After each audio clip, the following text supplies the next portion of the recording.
Hey guys, welcome back to Jibris Tamil channel. எல்லாரும் எப்படி இருக்கீங்க? நல்லா இருக்கீங்களா? இன்னைக்கு நாம Once Upon a Time season 4 ஓட 16வது எபிசோட் தான் பார்க்க போறோம். இதுக்கு முன்னாடி ரிலீஸ் ஆன சீசன் அண்ட் எபிசோட்ஸ் எல்லாமே ஆல்ரெடி நம்ம சேனல்ல அப்லோட் பண்ணிருக்கோம். பார்க்காதவங்க டிஸ்கிரிப்ஷன்ல லிங்க் கொடுத்திருக்கேன். ஃபர்ஸ்ட் சீசன் வந்து பார்த்துட்டு வாங்க. அப்பதான் இந்த கதை உங்களுக்கு புரியும். ஓகே, இந்த வீடியோ பிடிச்சிருந்தா லைக் பண்ணி விட்டுருங்க. மறக்காம சப்ஸ்கிரைப் பண்ணாதவங்க சப்ஸ்கிரைப் பண்ணிக்கங்க. அப்பதான் அடுத்தடுத்து அப்லோட் பண்ற எபிசோட்ஸ் எல்லாமே உங்களுக்கு ஆன் டைம் நோட்டிபிகேஷன்ல வந்துகிட்டே இருக்கும். ஓகே, வாங்க இப்போ நம்ம வீடியோக்குள்ள போலாம்.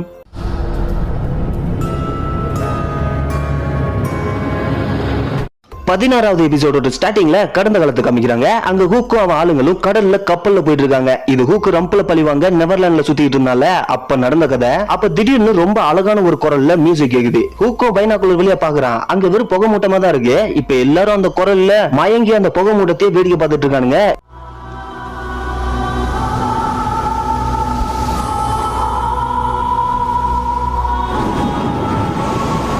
இப்ப ஹூக்கு மறுபடியும் பைனாக்குலர் வழியா பார்த்தா நிறைய பாறைங்க முன்னாடி இருக்கு. டேய் பைத்தியக்காரங்களா, முன்னாடி பாறை இருக்குடா, உடனே கப்பலை திருப்புங்கன்னு சொல்லிட்டு வேகமா போய் கப்பலை திருப்பிடுறான். ஒரு வழியா பாறையில் இடிக்காம தப்பிச்சிடறானுங்க. அது யாரோட குரல்னு சுமி கேட்க கடல்ல ரொம்ப ஆபத்தான உயிரினத்தோடது. அது ஒரு கடல் கண்ணின்னு ஹூக் சொல்றான். இப்ப இந்த சைடு ஒரு கடல் கண்ணி பாறையில உட்கார்ந்துருக்கா. அந்த கப்பலை ஏன் போக அனுமதிச்சுன்னு கேட்டுக்கிட்டே இன்னொருத்தங்க வரான். அவன் தான் பொசைடன் கடவுள். அவனோட பொண்ணு தான் இவ. சாரிப்பா, நான் என் குரலை மக்களை சந்தோஷப்படுத்த தான் யூஸ் பண்ண ஆசைப்படுறேன். அவங்களை காயப்படுத்த விரும்பலன்னு அவ சொல்ல, உன் அம்மாவும் அப்படிதான் ஆசைப்பட்ட. ஆனா அவளுக்கு என்ன ஆச்சுன்னு தெரியும்ல அவங்க கேட்க, தெரியும், என் அம்மாவை நான் ரொம்ப மிஸ் பண்றேன். ஆனா அவங்களே நான் மக்களை காயப்படுத்த என் குரலை உபயோகப்படுத்த விரும்ப மாட்டாங்கன்னு எனக்கு தெரியும்னு அவ சொல்றா.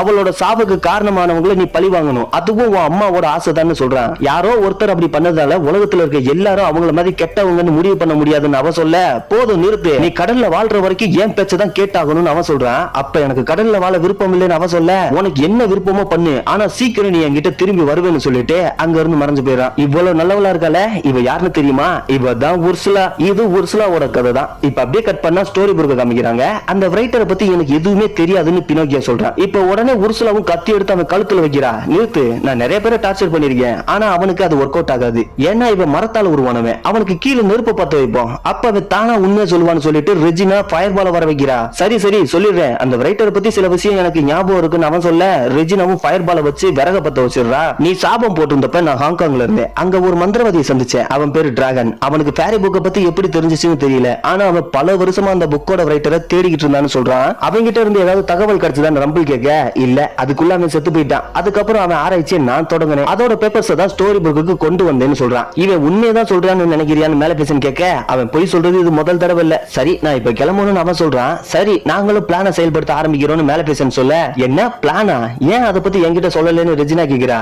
எல்லாத்தையும் உன்கிட்ட சொல்ற அளவுக்கு இன்னும் யாருமே ஒன்னும் முழுசா நம்பல. எப்படியோ ஃபைனலி நீ ஜெயிக்க போற பக்கம் வந்து சேர்ந்துட்டேன்னு நினைக்கிறேன்னு சொல்லிட்டு ரம்புலும் அங்க இருந்து கிளம்புறான். இப்ப ரெஜினாவும் அவளோட மேஜிக்கால நிறைய புகையை உருவாக்கி சிம்னி வழியா அனுப்புறா. இப்ப இந்த சைடு எல்லா பயல்களும் பினோக்கியோ தேடி காட்டுக்குள்ள நடந்து வராங்க. அப்ப ரெஜினா அனுப்புன புகை வேகமா வந்து ஸ்னோவோட உடம்புக்குள்ள புகுந்துருது. ஸ்னோ மூலமா ரெஜினா பேசுறா, எனக்கு அதிக நேரம் இல்ல, பினோக்கியோ நல்லா தான் இருக்கான், அவன் இப்ப பழையபடி ஆகஸ்டா மாறிட்டான். நீங்க தெரிஞ்சுக்க வேண்டிய இன்னொரு முக்கியமான விஷயமும் இருக்கு, ரம்பிள் ஸ்டில்ஸ்கினும் இங்கதான் இருக்கான். நாங்க எல்லாருமே அவனோட கேபின்ல தான் இருக்கோம், ஆனா அவனோட பிளான் என்னன்னு என்கிட்ட சொல்லல. எதுவா இருந்தாலும் அது ரொம்ப மோசமானதா இருக்குன்னு சொல்லிட்டு அவன் மறைஞ்சு போயிடா. இப்ப ஸ்னோவும் நார்மல் ஆகிடுறா. அப்போ டார்க் ஒன் திரும்ப வந்துட்டான்னு ஹூக் சொல்ல, ஆமா, அவன் இந்த ஊரை விட்டு வெளியே அனுப்ப ஒருத்தரால தான் முடியும்னு எம்மா சொல்ல, எல்லாரும் பெல் கிட்ட வரானுங்க. என்ன, அவ இங்க இருக்கானா? அதுக்கு சாத்தியமே இல்லைன்னு அவ சொல்ல, அவ உண்மையிலே இங்கதான் இருக்கான். அந்த மந்திர கத்திய கூட ஏதாவது பிரச்சனை ஆகிறதுக்குள்ள அவனை தடுக்கணும்னு அவ சொல்ல, அது என்கிட்ட இல்ல, ஹூக் கிட்ட தான் இருக்குன்னு பெல் சொல்றா. என்னது என்கிட்டயா? நான் அதை பார்க்கவே இல்லைன்னு அவன் சொல்ல, நீ தான் நேத்து நைட் என்கிட்ட இருந்து வாங்கிட்டு போன, யாரும் கண்டுபிடிக்க முடியாத இடத்துல மறைச்சு வைக்கிறேன்னு சொன்ன, நான் உன்கிட்ட கொடுக்கலன்னா வேற யார்கிட்ட கொடுத்தேன்னு பெல் கேக்குறா. நீ ரம்பிள் கிட்ட கொடுத்திருக்க, அவன் தான் உன்னை ஏமாத்திருக்கான்னு எம்மா சொல்றா.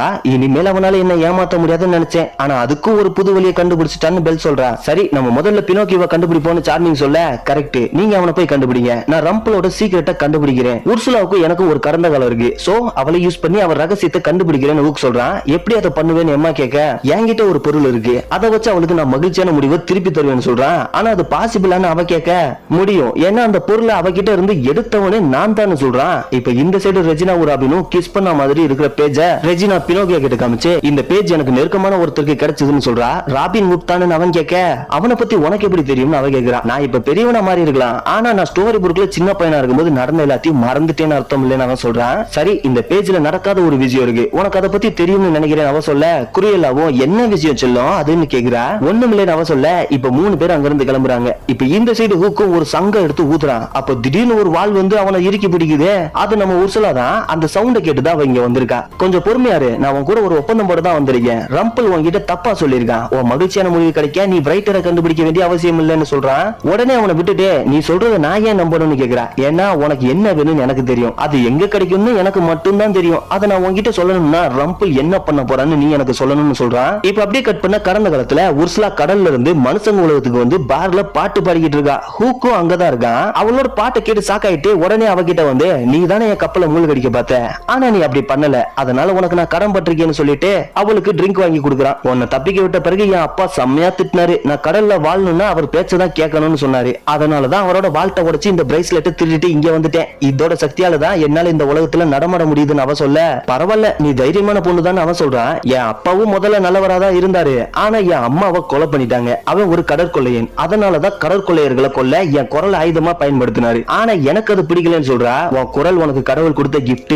நான் என் இறந்து போன காதலியை நினைச்சு ரொம்ப சோகத்துல இருந்தேன். உன் குரல் தான் என்ன அந்த சோகத்துல இருந்து மறக்க வச்சுச்சுன்னு சொல்றான். இதைத்தான் நான் பண்ணணும்னு ஆசைப்பட்டேன்னு அவ சொல்றான். சரி எதுக்காக இந்த பார்ல பாட்டு பாடிக்கிட்டு இருக்கேன்னு அவன் கேட்க, கிளேவர் ஹேவன்ல தான் பாடணும்னு எனக்கும் என் அம்மாவுக்கும் ஆசை, ஆனா அங்க போக பணம் இல்ல, அதான் இங்க பாட்டு பாடி அங்க போறதுக்காக பணம் சேர்த்துக்கிட்டு இருக்கேன்னு சொல்றா. அதை பத்தி நீ கவலைப்படாத, நான் உன்னை அங்க கூட்டிட்டு போறேன், நீ எனக்கு எந்த காசும் தர வேணாம்னு அவன் சொல்றான். உண்மையா அவன் கேட்க, ஆமா காலையில துறைமுகத்துல வந்து என்ன பாருன்னு சொல்றான். இப்ப அப்படியே கட் பண்ண ஸ்டோரி புக்ல உர்சுலாவுக்கும் துறைமுகத்துல நின்னு பேசிக்கிட்டு இருக்காங்க. சரி உன் ஜாலி ரோஜர் கப்பல் எங்கன்னு அவ கேட்க, அது ஃபேரிலாண்ட்ல இருக்கு, அங்க போறதுக்கு உன்னால போர்ட்டல் ஓபன் பண்ண முடியுமான்னு அவன் கேட்க, முடியும், ஆனா உன் கப்பல் கரெக்டா எங்க இருக்குன்னு எனக்கு தெரியணும், அதுக்கு ஏதாவது உன் கப்பலோட பொருள் ஒண்ணு வேணும்னு அவ சொல்ல, அவனும் கப்பலோட ஒரு பீஸ் எடுத்து கொடுக்குறான். இப்ப அவளும் அதை வாங்கிட்டு அவ வாளை வச்சு மேஜிக் யூஸ் பண்ணி கடலுக்குள்ள விடுறா. அப்ப திடீர்னு அவனோட கப்பல் ஒரு பாட்டிலுக்குள்ள அடைஞ்சு இங்க வந்திருக்கு. இப்ப அப்படியே கட் பண்ண கடந்த கால பரியில ஹூக்க 2 பேர் முகத்தை மூடி ஒரு கப்பலுக்கு கூட்டிட்டு வராங்க. அங்க நம்ம பொசைடன் கடவுள் நிக்கிறாப்ல. உன்னால என் மகளை எங்கேயும் கூட்டிட்டு போக முடியாதுன்னு சொல்றான். என்ன மிரட்டினா உன் பொண்ணு மனசை மாத்திக்குவான்னு நினைச்சான்னு ஹூக் கேட்க, நீ தான் அவன் மனசை மாத்த போறேன்னு சொல்லிட்டு அவன் கையில இருந்து ஒரு சிற்பில மேஜிக் யூஸ் பண்றான். இது அவளோட பாடுற குரலை எடுத்துரும். அப்புறம் அவ எங்கேயும் போக மாட்டா, கடலுக்கே திரும்பி வந்துருவான்னு சொல்ல, அவ என்ன சாவுல இருந்து காப்பாத்திருக்கா, என்னால அப்படி பண்ண முடியாதுன்னு ஹூக் சொல்றான். சரி அப்ப நான் உனக்கு ஒரு ஆஃபர் தரேன், டார்க் ஒன்ன கொல்ல ஒரு வழி சொன்னா நீ ஒத்துக்குவியான்னு அவன் சொல்ல, உனக்கு அதை பத்தி எப்படி தெரியும்னு ஹூக் கேக்குறான். எனக்கு எல்லாமே தெரியும், என்னால உனக்கு உதவி முடியும், அது ஆக்டோபஸோட மை, அதுல ஒரு துளி இருந்தா போதும் எப்பேற்பட்டவனையும் முடக்கிடலாம். நீ இப்ப உர்சுலாவுக்கு மனுஷங்க எவ்வளவு மோசமானவங்கன்றத காட்டுன்னு சொல்றான். இப்ப அப்படியே கட் பண்ணா ஸ்டோரி புக்ல ஹூக்கும் உர்சுலாவும் பெல்லோட கடைக்கு வராங்க. அவனோட கப்பல் எடுத்து காமிக்கிறான். நீ தானே ஒண்டர்லேண்ட்ல அதிக நேரம் வாழ்ந்திருக்க, இதை வெளியே எடுக்க ஏதாவது வழி தெரியுமான்னு ஸ்கார்லெட் கிட்ட கேட்க, ஒரு வழி இருக்குன்னு அவன் சொல்றான். இப்ப இந்த சைடு ரெஜினாவும் அந்த பேஜை பார்த்துக்கிட்டே காட்டுக்குள்ள நடந்து வரா. அப்ப அங்க ராபின் வரான். ராபின் நீ எப்படி இங்க வந்தன்னு கேட்க, அது இப்ப முக்கியம் இல்ல, நான் இப்ப உன் கூட இருக்கேன்னு சொல்லிட்டு அப்படியே ரொமான்ஸுக்கு போயிடுறா. அப்ப பின்னாடி பார்த்தா ஈவில் குயின் ரெஜினா நடந்து வரா. என் வழியில இருந்து விலகி போன்னு சொல்லிட்டு ஃபயர்பால வர வச்சு எரிடா. அப்ப டக்குன்னு நம்ம ரெஜினா கண்மொழிகிறா. இவ்வளவு நேரம் கண்டதெல்லாம் அவ கனவு. இப்ப அங்க ரம்பிள் வரா. ஒரு ஸ்பெல்ல கையில எடுத்து, இது என்ன பண்ணும் தெரியுமா, மறுபடியும் உன்னை மர மனுஷனாவே மாத்திருன்னு சொல்லிட்டு அவனை பிடிச்சு வாயில ஊத்தி விட்டுறான். உடனே அவனும் மரபொம்மையா மாறிடுறான். இப்ப கொஞ்ச நேரத்துல மறுபடியும் மனுஷனா மாறிடுறான். இது வெறும் டெம்பரரி தான், இனிமேல் நீ பொம்மையா மாறக்கூடாதுன்னு நினைச்சா உண்மையை சொல்லு. அப்புறம் இன்னொரு விஷயம், அந்த ஸ்பெல் நீ போய் சொன்னா கண்டுபிடிச்சிடுன்னு சொல்ல, எனக்கு எதை பத்தியும் தெரியாதுன்னு அவன் சொல்றான். அப்ப அவனோட மூக்கு நீளமா வளருது. இப்ப அவன் போய் சொன்னா அவனோட மூக்கு வளர்ந்து அவனை காட்டி கொடுத்துரும். இப்ப அவனை நெருப்பு கிட்ட இழுத்துட்டு போய் பிரைட்டரை பத்தி உனக்கு என்ன தெரியும்னு கேட்க, எனக்கு எதுவும் தெரியாதுன்னு சொல்றான். அப்ப மறுபடியும் அவன் மூக்கு வளருது. பயவுள்ள திரும்ப திரும்ப எனக்கு தெரியாதுன்னு சொல்றான். அவனோட மூக்கு வளர்ந்துகிட்டே இருக்கு. உன்னை நீயே ஏமாத்திக்காத, அந்த பிரைட்டர் எங்கன்னு கேட்க, சரி சரி சொல்லிடுறேன். அந்த பிரைட்டர் ஒரு கதவுக்கு பின்னாடி மாட்டிக்கிட்டு இருக்கான். அத அந்த மந்திரவாதி தான் பண்ணா. உனக்கு அந்த மந்திரவாதியே தெரியும்ல. அப்புறம் ரெஜினாவுக்கு அந்த டோரை பத்தின விஷயம் தெரியும். என் அப்பா உன்கிட்ட அந்த பேக்கை கொடுத்தாருல, அந்த பேக்ல ஒரு பேப்பர்ல தான் அந்த டோர் வரைஞ்சிருந்த மாடல் இருக்குன்னு சொல்றான். அது வெறும் பேப்பர்னு தான் நினைச்சேன்னு அவ சொல்ல, ஏன் அதை எங்க கிட்ட முன்னாடியே சொல்லலன்னு ரம்பிள் கேக்குறான். நான் அது யூஸ் ஆகாதுன்னு நினைச்சு ஹென்றி கிட்ட கொடுத்துட்டேன்னு அவ சொல்றா. சரி அந்த கதவு எப்படி இருக்குன்னு உனக்கு ஞாபகம் இருக்குமான்னு பினோக்கியோ கிட்ட கேட்க, அது மரத்தால செய்யப்பட்ட டோர், அதோட கைப்பிடி தங்கத்துல இருக்குன்னு சொல்றான். அந்த டோர் எங்க இருக்குன்னு கேட்க, ஸ்டோரி புக்ல தான் எங்கேயோ இருக்கு, ஆனா அது எங்க இருக்குன்னு தெரியலன்னு சொல்றான். சரி அப்ப நம்ம அந்த மந்திரவாதியோட வீட்ல இருந்து தேட ஆரம்பிப்போம், குரியலா நீ உன்னை பாத்துக்கன்னு ரம்பிள் சொல்ல, மீதி எல்லாரும் அங்க இருந்து கிளம்புறாங்க. இப்ப இந்த சைடு உர்சுலாவும் ஒரு ஸ்பெல் எடுத்து அந்த பாட்டில் மேல விடுறா. உடனே அதுவும் மின்ன ஆரம்பிக்குது. இப்ப அதை கடல்ல தூக்கி போடவும் அவன் கப்பல் வெளியே வந்து பெருசாகிருது. இப்ப அப்படியே கட் பண்ண கடந்த கால ஃபேரிலாண்ட்ல ஹூக்கு உர்சுலா கிட்ட வரான். நான் உன்கிட்ட ஒண்ணு காட்டணும்னு சொல்லிட்டு அந்த சிற்பியை காமிக்கிறான். இது என்னன்னு எனக்கு தெரியும், இது ஏன் உன்கிட்ட இருக்கு, ப்ளீஸ் அதை யூஸ் பண்ணிடாதன்னு சொல்ல, கவலைப்படாத யூஸ் பண்ண மாட்டேன், உன் அப்பா தான் இப்படி பண்ண சொன்னாரு, அதை நீ தெரிஞ்சுக்கணும், உன்னால பாட முடியலன்னா நீ திரும்பி வீட்டுக்கு வந்துருவேன்னு நினைக்கிறாரு, இதை நான் உன் மேல உபயோகப்படுத்தினா ஸ்குவிட் மையை எனக்கு தரேன்னு சொல்லியிருக்காரு, அதை வச்சு என்னால என் எதிரியை பழி வாங்க முடியும் அவன் சொல்ல, அந்த மைக்காக என் குரலை எடுக்க போறியான்னு அவ கேக்குறா. நான் அப்படி பண்ண மாட்டேன், நீ அந்த பிரேஸ்லெட் உன் அப்பாவோட வாழ்க்கையில இருந்து தானே தேடிட்டு வந்த, அப்ப அங்க அதுக்குள்ளதான் அந்த ஸ்குவிட் மையம் இருக்கும்னு நினைக்கிறேன்னு அவன் சொல்ல, உனக்காக நான் அதை திருடிட்டு வரணும்னு சொல்றியான்னு அவ கேக்குறா. ஆமா, அதை நீ திருடிட்டு வந்ததுக்கு அப்புறம் நான் உன்னை கிளவர் அவனுக்கு கூட்டிட்டு போறேன்னு அவன் சொல்ல அவளும் ஒத்துக்கிறா. இப்ப அப்படியே கட் பண்ணா ஸ்டோரி புக்ல அவன் கப்பலுக்குள்ள வராங்க. அவனும் அதுல இருந்து ஒரு லாக்கர் ஓபன் பண்ணி ஒரு சிற்பி எடுக்கிறான். இதுக்குள்ளதான் உன் பாடுற குரல் இருக்கு, இதை நான் தரேன், நீ ரம்பிளோட மொத்த பிளான் சொல்லுன்னு சொல்லிட்டு அவ கையில அதை கொடுத்துறான். அவளும் அதை ஓபன் பண்ண அதுல இருந்து ஸ்வீட் வாய்ஸ் கேக்குது. இப்ப அதுவும் மின்ன ஆரம்பிச்சு அதுல இருந்து ஒரு ஒலி வந்து அவகிட்ட போகுது. ஆனா பாதியிலே நின்றது. ஏன் அது வேலை செய்யலன்னு கேட்க, நீ சொன்னது தப்பு, வில்லன்ஸ்க்கு எப்பவுமே மகிழ்ச்சியான முடிவு கிடையாது, ரைட்டர் நினைச்சாதான் முடியும்னு அவ சொல்ல, நான் சொன்ன மாதிரி உன் குரலை திருப்பி கொடுத்துட்டேன், அது வேலை செய்யாதது ஏன் தப்பு இல்ல, நமக்குள்ள ஒரு ஒப்பந்தம் இருக்கு, ரம்பிளோட பிளான சொல்லுன்னு அவன் கேட்க, நம்ம ஒப்பந்தம் முடிஞ்சிருச்சு, எதையும் நான் சொல்ல மாட்டேன்னு சொல்லிட்டு அவ சொல்ல, அவனும் துப்பாக்கி எடுத்து நீட்டிடுறான். இன்னும் நீ மாறவே இல்ல, நீ இன்னும் பழைய சுயநலம் பிடிச்ச கடற்கொள்ளை என்னன்னு சொல்லிட்டு துப்பாக்கியை தட்டி விட்டுட்டு அவனை அடிச்சு மயக்கமாக்கி கடல்ல தூக்கி போட்டுறான். இப்ப அவளும் அங்க இருந்து கிளம்ப, அப்ப கரெக்டா நம்ம ஏரியல் என்ட்ரி கொடுத்து அவனை வெளியே தூக்கிட்டு வந்துடுறா. நீ இங்க என்ன பண்றன்னு கேட்க, நீ உன் கப்பலை பிளாக் பேர்டுக்கு வித்ததுக்கு அப்புறம் உன் கப்பலை வச்சு பல பேரை பயமுறுத்தினா, அதனால அரண்டலோட ராணி எல்சா தான் அதை பாட்டிலுக்குள்ள அடிச்சா. அப்ப நானும் எதிர்பாராத விதமா உன் கப்பல்லே மாட்டிக்கிட்டேன், என்ன வெளியே கொண்டு வந்ததுக்கு நன்றி. சரி, அவதான் உண்மையான உருசலாவா, அவ ஏன் உன்னை கடல்ல வீசினான்னு கேட்க, அவனும் அவங்களுக்குள்ள நடந்ததெல்லாம் சொல்றான். அவ சொன்னது சரிதான் போல, வில்லன்ஸ்க்கு எப்பவுமே மகிழ்ச்சியான முடிவு கிடையாதுன்னு அவன் சொல்ல, அதுக்கு காரணம் வில்லன்ஸ் எப்பவுமே தப்பான வழியில தான் போவாங்கன்னு ஏரியல் சொல்றா. சரி, இப்ப நீ எனக்கு ஒரு உதவி பண்ணணும்னு அவன் சொல்றான். இப்ப அப்படியே கட் பண்ண கடந்த கால பேரலன்ல உர்சுலா அந்த ஸ்குவிட் மையை திருடிட்டு வந்துட்டா. இதுக்கு தான் நான் பல வருஷமா காத்துக்கிட்டு இருந்தேன், நீ இல்லனா இது எதுவுமே நடந்திருக்காது, ரொம்ப நன்றி. சரி, இப்ப நீ முதல்ல எங்க போக ஆசைப்படுறேன்னு கேட்க, ஒன்னால அவளை எங்கேயுமே கூட்டிட்டு போக முடியாதுன்னு சொல்லிட்டு போசைடன் அங்க வரான். அப்பா, இது நம்ம ரெண்டு பேருக்குள்ள பிரச்சனை, நீங்க அவங்க கிட்ட என்ன ஒப்பந்தம் போட்டீங்கன்னு எனக்கு தெரியும்னு அவன் சொல்ல, உன் அம்மா மாதிரி ஒன்னு என்னால இழக்க முடியாதுன்னு சொல்லிட்டு ஹூக் கிட்ட, நீ என் பொண்ணை ஏமாத்திருக்க, உனக்கு தேவையில்ல அந்த மைதானே, இனி அது உனக்கு கிடைக்காதுன்னு சொல்லிட்டு அவன் மேஜிக்கால அந்த மைய அழிச்சிடுறான். இப்ப ஹூக்கும் பயங்கர கோபமாகி பால் எடுக்கிறான். ஆனா அவனால எடுக்க முடியல. என்ன கடவுளே நீ எதிர்க்க முடியும்னு நினைச்சான்னு கேட்க, ஒன்ன எதுவும் பண்ண முடியாதுதான், ஆனா வேற ஒண்ணு பண்ண முடியும்னு சொல்லிட்டு அந்த சிற்பியை வச்சு அவனோட குரலை எடுத்துடுறான். ஏன் இப்படி பண்ண, நீ என் குரலை திருட்ட மாட்டேன்னு சொன்னேன்னு அவ கேட்க, அது உன் அப்பா என்னோட பழி வாங்குற ஒரே வாய்ப்பா அழிக்கிறதுக்கு முன்னாடின்னு அவன் சொல்றான். என் அப்பா சொன்னது சரிதான், மனுஷங்க எப்பவுமே இப்படிதான், நீயே அதை வச்சுக்கன்னு சொல்லிட்டு கடலுக்குள்ள குதிச்சிடுறான். சரி, அந்த சிற்பியை கூடன்னு பொசைடன் கேட்க, நீ அதை அவகிட்ட திருப்பி கொடுத்து நல்ல பேர் வாங்கலாம் நினைக்கிறியா, நான் இதை அழிக்கிறதுக்கு முன்னாடி இங்க இருந்து போன்னு சொல்ல அவனும் அங்க இருந்து கிளம்பிடுறான். இப்ப அப்படியே கட் பண்ண ஸ்டோரி புக்ல எம்மா பினோக்கியோ இருக்கிற இடத்துக்கு வந்துடுறா. குறியெல்லாம் துப்பாக்கி எடுத்துக்கிட்ட பின்னாடி இருந்து ஸ்னோ அவன் மேல தோசை சட்டியை வச்சு மண்டையில அடிச்சு மயக்கமாக்கிடுறா. இப்ப எம்மாவை அவன் மேஜிக் யூஸ் பண்ணி அவன் கட்ட ஊத்து விடுறா. அப்ப அங்க உர்சுலா வரா. ஹூக் எங்க, அவனை என்ன பண்ணேன்னு எம்மா கேட்க, உன் காதலன் சொராக்கு ஏறி ஆகிட்டான்னு சொல்லிட்டு ஸ்னோவோட கழுத்தை பிடிச்சுக்கிறா.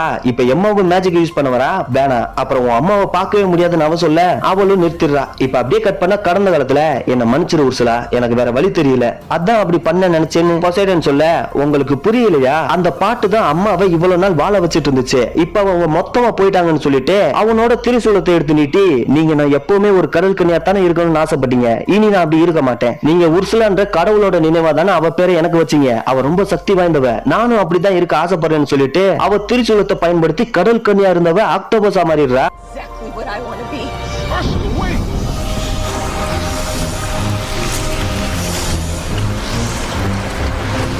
இப்ப நான் உன்னை விட சக்தி வாய்ந்தவ, கடல் முழுசா என் கண்ட்ரோல்ல தான் இருக்கும், இனி நீ என்ன பாதுகாக்க வேண்டிய அவசியம் இல்ல, நீ என்ன பார்த்து பயப்படணும்னு சொல்றா. இப்ப அப்படியே கட் பண்ண ஸ்டோரி புக்ல உர்சுலா, நீ இதை பண்ண வேண்டிய அவசியம் இல்லைன்னு அம்மா கிட்ட சொல்ல, பிரைட்டரால மட்டும்தான் நான் விரும்புறத கொடுக்க முடியும்னு அவ சொல்றா. அது உண்மை இல்லைன்னு சொல்லிக்கிட்டே ஹூக் அங்க வரான். நீ எப்படி தப்பிச்சுன்னு கேட்க, நான் தப்பிக்கிறதுல பெஸ்டான ஆளு. சரி, ஏன் அந்த சிற்பில இருந்து உன் குரல் வெளியே வரலன்னு எனக்கு தெரியும், ஏன்னா அதை ஒருத்தரால மட்டும்தான் வெளியே எடுக்க முடியும்னு அவன் சொல்ல, அப்ப அங்க பொசைடன் வராப்ல. அவளும் ஸ்னோவை விட்டுட்டு, அப்பா நீங்க எப்படி இந்த நிலத்துல இருக்கீங்கன்னு கேட்க, ஒரு கடல் கன்னி தான் போர்ட்டல் வழியா என்ன இங்க கூட்டிட்டு வந்தா, என்ன மன்னிச்சிரு உர்சுலா, நான் உன்னோட குரலை ஆயுதமா பயன்படுத்தி இருக்க கூடாது, உன் குரல் மூலமா தான் உன் அம்மாவை நான் பாத்துக்கிட்டு இருந்தேன், நான் உன் குரலை திருப்பி தரேன்னு சொல்லிட்டு அந்த சிற்பியை வாங்கி அவ குரலை அவளுக்கு கொடுத்துடுறான். அப்ப அவ பாடுறதை கேட்டு அவங்க அப்பா ரொம்ப சந்தோஷப்படுறான்.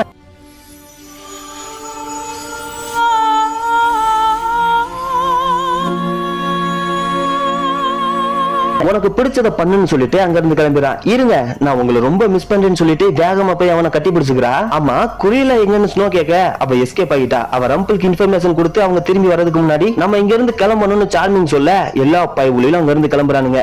அப்ப ரொம்ப குழப்பமா ஹூக் நின்று இருக்கான். என்ன ஆச்சுன்னு எம்மா கேட்க, நான் ரம்பிளோட பிளான கண்டுபிடிக்க கிட்டத்தட்ட பழைய ஹூக்காவே மாறிட்டேன். அப்பதான் எனக்கு ஒரு ஞாபகம் வந்துச்சு, இங்க எல்லாருமே அந்த ரைட்டரை பத்தியும் அந்த புக்கை பத்தியும் தான் பேசிட்டு இருக்காங்க, ஆனா நான் முதல்ல ஒரு வில்லனா தான் இருந்தேன்னு சொல்றான். ஆனா இப்ப நீ அப்படி இல்லைன்னு எம்மா சொல்ல, சொல்ல ரெஜினாவும் இப்ப நல்லவ, ஆனா அவளோட மகிழ்ச்சியான முடிவை இழந்துட்டா. புக்கோட ரூல்ஸ் உண்மைனா நானும் என் மகிழ்ச்சியான முடிவை இழந்துருவேன்னு சொல்றான். இரு, உன் மகிழ்ச்சியான முடிவை நீ இழந்துருவேன்னு நினைக்கிறியா? அப்போ நீ உன் மகிழ்ச்சியான முடிவு என்னன்னு கண்டுபிடிச்சிட்ட. அது என்னன்னு எம்மா கேட்க, உனக்கு தெரியாதா? அது நீதான்னு சொல்றான். இப்ப எம்மாவோட கண்ணு கலங்குதே, அப்படியே ரெண்டு பேரும் ரொமான்ஸுக்கு போயிடுறானுங்க. இப்ப இந்த சைடு ரெஜினா, மேலபிசன்ட், ரம்பிள் 3 பேரும் நடந்து வராங்க. அப்ப வேகமா குறியில கார்ல வரா. இங்க என்ன பண்ற? பினோக்கி எங்கன்னு கேட்க, ஹீரோஸ் அவனை காப்பாத்திட்டாங்க. நம்ம எங்க இருக்கோம், என்ன பண்றோம்னு அவங்களுக்கு தெரிஞ்சிருக்கு. அப்போ நமக்குள்ள ஒரு கருப்பாடு இருக்கு, அவ யாருன்னு எனக்கு தெரியும்னு சொல்றா. அப்ப ரெஜினாவோட முகமே அப்படியே வெறுத்து உருவெடுத்து போயிருது. அவ உர்சுலா தான், அவ அவளோட அப்பா கூட சேர்ந்துட்டா அப்படின்னு சொல்ல, சரி ரெஜினா, உன்கிட்ட இருக்க அந்த டிராயிங்க கொண்டு வா, ஒருவேளை அதுல ஏதாவது அந்த டோர் எங்க இருக்குன்னு குழு இருக்கலாம்னு ரெஜினா கிட்ட சொல்றான். இப்ப இந்த சைடு உர்சுலா ஹூ கிட்ட